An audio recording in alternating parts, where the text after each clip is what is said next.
안녕하세요. 워킹메이트 여러분, 머니워커입니다. 3박 4일 휴가를 내고 부산으로 가족 여행을 다녀왔습니다. 해운대에 있는 LCT에 숙박을 했는데 87층 뷰가 정말 예술이네요. 뷰 좋은 거실에 6인용 테이블이 널찍하게 있어 함께 모여 얘기 나누기도 좋고, 욕실도 3개나 있어서 세 가족이 여행을 와도 편하게 쉴 수 있겠다는 생각이 듭니다. 부산으로 가족 여행 오시는 분께 LCT 추천합니다. 오늘의 산책길은 해운대 해수욕장입니다. 낮에는 사람들로 바글바글한데 남들 잠자는 시간에 나오면 바다를 독점할 수 있습니다. 오늘의 주제는 IQ가 낮은 사람은 어차피 이해 못할 내용입니다. 스스로 지능이 낮다고 생각되는 분들은 이쯤에서 튕겨 나가시면 됩니다. 피차 아까운 시간 낭비하지 마시죠. 주식 투자에 입문하게 되면 너무나도 많은 정보에 노출되고 그중 어떤 걸 믿고 내 돈을 태워야 할지 판단도 안 되죠. 사실 언론에서 쏟아내고 있는 뉴스나 기업의 분기별 실적, 그리고 주가 차트의 움직임은 소음에 불과할 경우가 많습니다. 내 판단을 흐리게 할 뿐만 아니라 개별 회사의 장기적인 가치와는 거의 무관합니다.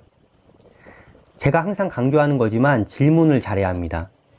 후진 질문에선 절대 좋은 답이 나올 수가 없어요.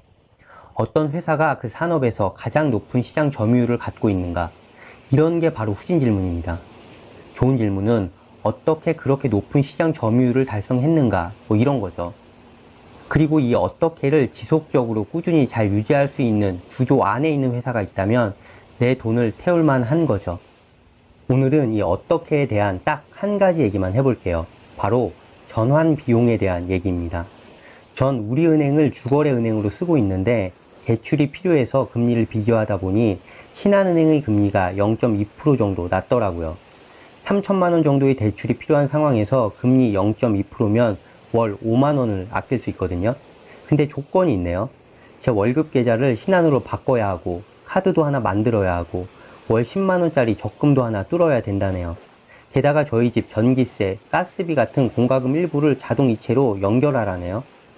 그래서 전 결국 0.2%의 금리 우대를 포기하고 주거래은행인 우리은행에서 대출을 받았습니다. 월 5만원 이득 보자고 이런 수고스러움을 다 감내할 만한 노력과 시간을 투자하기 싫었거든요. 이게 엄청난 에너지를 소모하는 일이잖아요. 회사의 월급 계좌를 변경하는 수고스러움 뿐만 아니라 공과금 자동 이체를 하려면 작성해야 할 서류들도 너무 많고 이체일이 맞지 않아 이체 지연이나 미납되는 혼란을 만들기 싫었습니다. 관리 포인트가 늘어나는 필요 없는 카드도 생기는 게 싫었고요. 이런 게 바로 전환 비용입니다. 지금 쓰던 걸 한번 옮기려면 대단한 수고스러움과 에너지 소비가 동반돼서 감히 바꿀 엄두를 못 내는 거죠. 이런 걸 전환 비용이 크다고 하는 겁니다. 이런 큰 고통을 감내해가면서까지 바꿀 수가 없는 거죠. 주거래은행 하나 바꾸는 것도 이렇게 빡센데 전환 비용이 큰 서비스를 제공하는 회사를 바꾸려면 더 귀찮고 번거롭고 많은 고통이 따라붙겠죠. 그래서 이런 전환 비용이 큰 구조 안에서 이미 시장의 파이를 잠식하는 회사가 있다면 투자의 선택지로 나쁘지 않을 거란 생각입니다. 즉, 장기 투자할 수 있는 기업을 찾아내려면 그 회사가 경쟁력을 계속 유지할 수 있는 구조 안에서 비즈니스를 하고 있는지 봐야 합니다. 이게 진짜 중요한 거예요. 그럼 어떤 놈들이 있나 보죠. 마이크로소프트가 있죠. 모든 PC에 깔려있는 엑셀, 파워포인트, 워드 같은 오피스 프로그램들은 다른 것으로 바꿀 수 있을까요? 이미 너무나도 익숙해서 숙련된 프로그램을 바꾸게 되면 다시 기능을 익히는데 시간이 걸릴 뿐더러 나만 바꾼다고 해결되는 게 아니죠. 내 PC뿐만 아니라 모든 남들 PC에도 오피스 제품이 깔려있고 그들도 그걸 쓰고 있잖아요. 이미 전환 자체가 어려운 구조 안에서 비즈니스를 하고 있는 겁니다. 2D 세상을 평정하고 있는 어도비 제품들도 마찬가지죠. 그래픽 디자이너들이 많이 쓰고 있는 포토샵과 일러스트레이터 프로그램 역시 전환 비용이 만만치 않죠.